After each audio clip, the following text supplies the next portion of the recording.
Bonjour, maintenant on va étudier un nouveau chapitre, c'est le mouvement plan d'une particule. Que veut dire étudier le mouvement d'une particule ou d'un point mobile? C'est-à-dire je veux déterminer sa trajectoire, son vecteur vitesse et son vecteur accélération. Et par suite déduire la nature du mouvement. Le mouvement est accéléré, décéléré, ainsi de suite.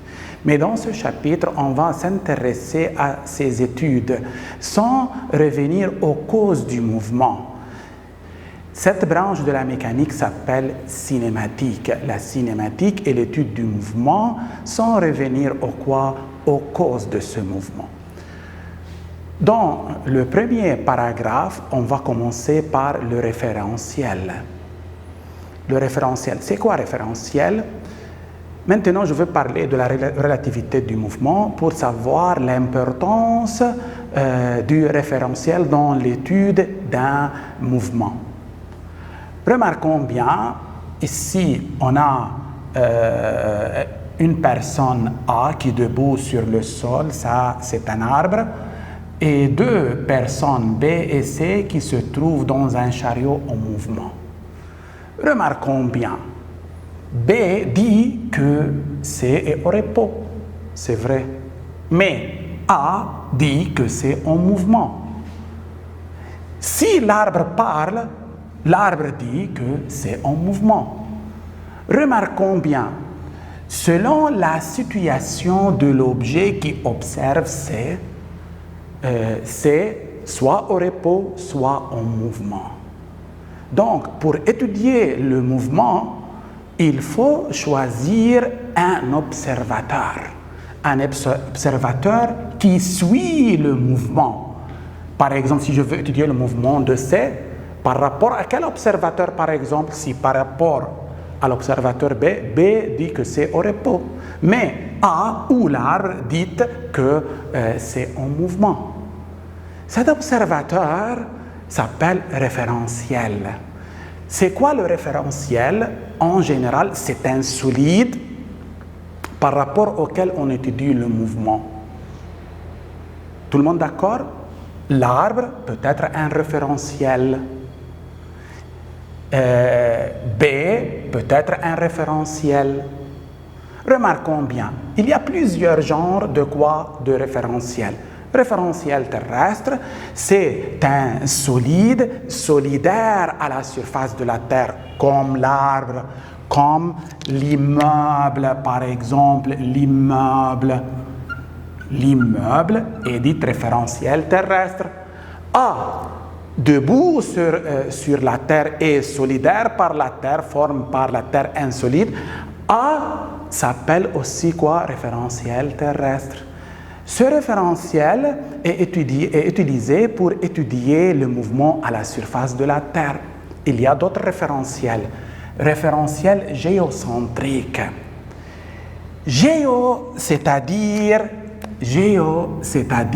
Terre. Centrique, le centre de la Terre. Référentiel géocentrique, c'est un référentiel formé d'un trièdre, c'est un repère formé de 3 axes, dont le centre de ce trièdre est le centre O, par exemple, de la Terre, et ces axes sont dirigés vers 3 étoiles très éloignées. 3 étoiles très éloignées. Pourquoi les étoiles éloignées sont supposées fixes? Remarquons, le référentiel géocentrique, c'est un référentiel formé d'un trièdre dont le centre c'est le point O et ces 3 axes ou 3 arrêts sont dirigés vers 3 étoiles très éloignées.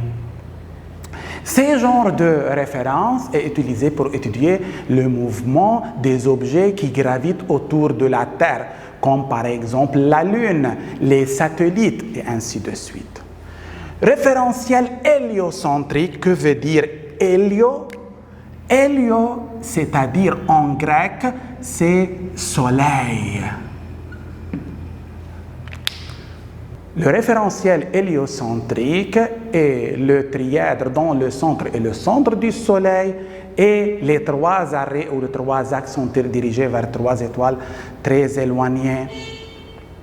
C'est un référentiel utilisé pour étudier le mouvement des planètes autour du Soleil, le mouvement des comètes, ainsi de suite. Maintenant, nous, on va s'intéresser au référentiel terrestre. Maintenant, pour étudier un mouvement, nous avons besoin de deux repères. Repère de temps et repère de quoi? Repère d'espace. C'est quoi repère de temps? Pendant le mouvement, le mobile passe d'une position à une autre. Pour préciser les dates ou les instants au bout duquel le mobile passe entre ces positions, il est très important ou il est très nécessaire de choisir un repère de temps. Repère de temps. Pour cela, nous avons besoin de trois choses. Nous avons besoin d'une horloge ou d'un chronomètre, d'une origine de date et d'une unité de temps. C'est généralement la seconde. Maintenant, si par exemple, on a un mobile qui décrit cette courbe, le mobile passe par ces positions, par exemple, aux différentes dates. Maintenant, en considérant un chronomètre, je déclenche le chronomètre à la date qui s'appelle origine des dates. Par exemple, c'est le passage du mobile par cette position. Par exemple, ça c'est M0, la position du mobile, mais à la date t égale à 0 ou t0 égale à 0. Ça c'est quoi? Ça s'appelle quoi? Origine des dates. Que veut dire origine des dates? Origine des dates. C correspond à la date T0 égale à 0. Toutes les positions décrites ultérieurement par le mobile, par exemple, ça c'est la M, le mobile passe par le point M, alors à la date T. À la date T. Tout le monde d'accord? Et passe par la position, par exemple, M1 à la date T1, et ainsi de suite. Toujours, nous avons besoin d'un repère de temps. Ce repère de temps est défini par trois choses. Nous avons besoin d'une origine des dates, d'un chronomètre pour préciser la date ou l'instant, et une unité de temps, c'est généralement la seconde. Le second repère, c'est le repère d'espace.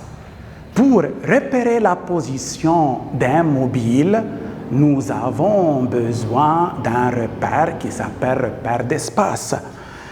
Un mobile M décrit cette courbe pendant ce mouvement par rapport à un référentiel donné. À la date T, la position du mobile est M, c'est M à la date T. Pour préciser la position du mobile M à la date T, je choisis un point fixe O. Je choisis un point fixe O du référentiel d'étude. Si je peux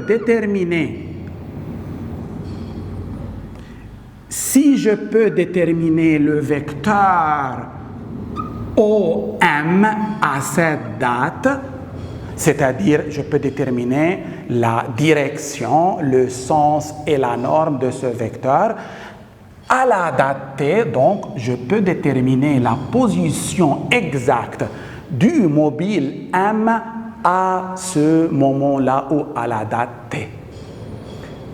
OM s'appelle quoi? Vecteur position. OM, c'est le vecteur position. vecteur position du mobile à la date T. Maintenant, pour simplifier l'étude, on va associer au référentiel un repère. En supposant que la courbe se trouve dans un plan, il suffit de prendre un repère d'axe OX et quoi et OY. Et OY. OY. Je peux associer au point M une abscisse et quoi et une ordonnée. Mais puisque M passe d'une position à une autre, au cours du temps, c'est-à-dire X dépend du temps, Y doit dépendre de quoi? Du temps.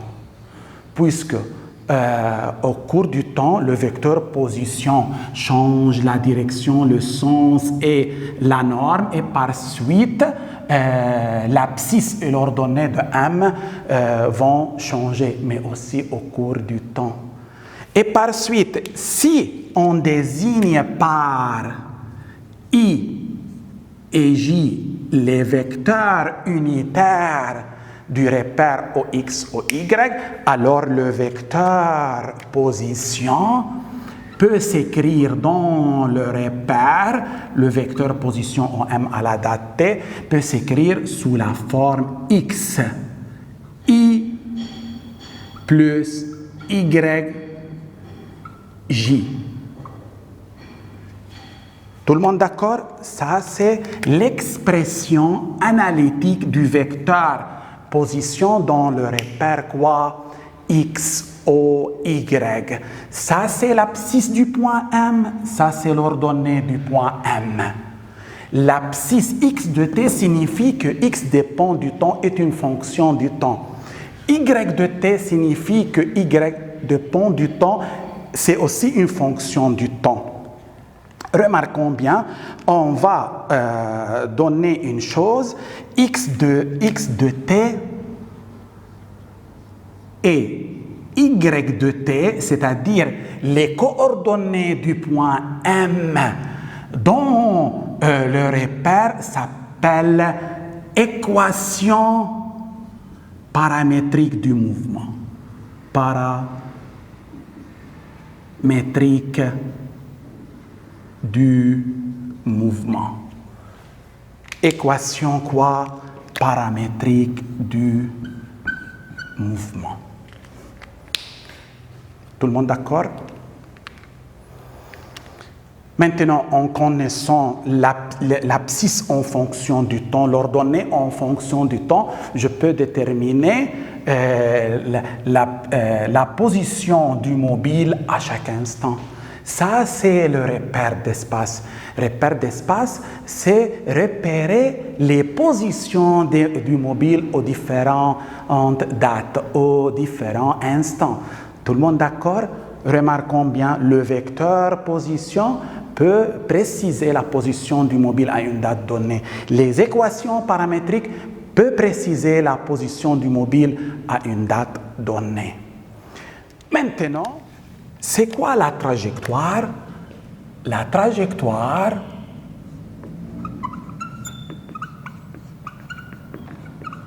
est l'ensemble des positions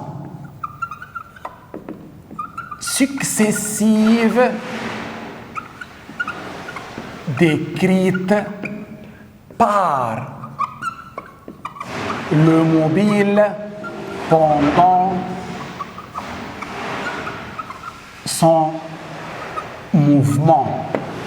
Lorsque, par exemple, je jette cet torchon, remarquons, Les positions décrites, par exemple, par un point de cette torsion se trouvent sur la même verticale. En joignant ces points, on constate que c'est une trajectoire rectiligne. Ça, c'est la trajectoire.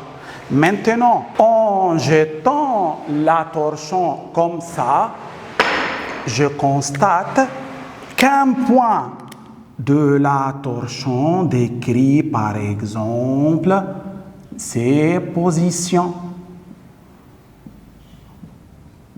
Remarquons bien, la trajectoire n'est plus rectiligne d'un point de la torsion. Ça, c'est la trajectoire décrite par un point de la torsion. Tout le monde d'accord? La trajectoire est l'ensemble des positions successives décrites par le mobile pendant son mouvement par rapport à un référentiel donné. Remarquons bien. Dans le cas où A debout sur le sol, B et C sont en mouvement,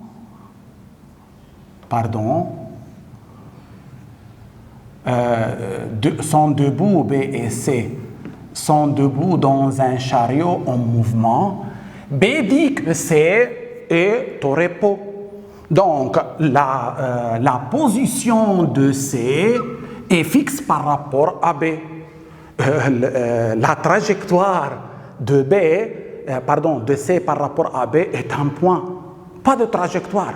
Mais remarquons bien, A observe que C change la position d'ici par exemple à un instant ultérieur ici, à un instant ultérieur ici, et ainsi de suite. A constate que c'est en mouvement rectiligne. En mouvement rectiligne. Maintenant, par rapport à B, c'est-à-dire si B est le référentiel, il observe ce point au repos. La trajectoire est un point. Mais si A est le référentiel, c'est-à-dire pour un référentiel terrestre, il observe que ce point se déplace d'une position à une autre en décrivant une trajectoire rectiligne. Pour un référentiel géocentrique, les satellites sont en mouvement circulaire autour de la Terre. Les trajectoires des satellites sont des cercles. Tout le monde d'accord? Pour le référentiel héliocentrique, les planètes décrivent autour du Soleil des trajectoires quasi circulaires.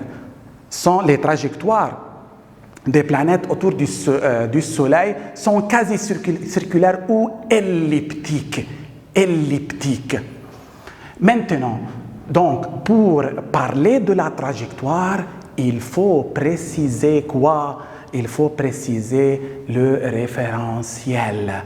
Selon le référentiel, on obtient une trajectoire, comme dans ce cas ici. Tout le monde d'accord?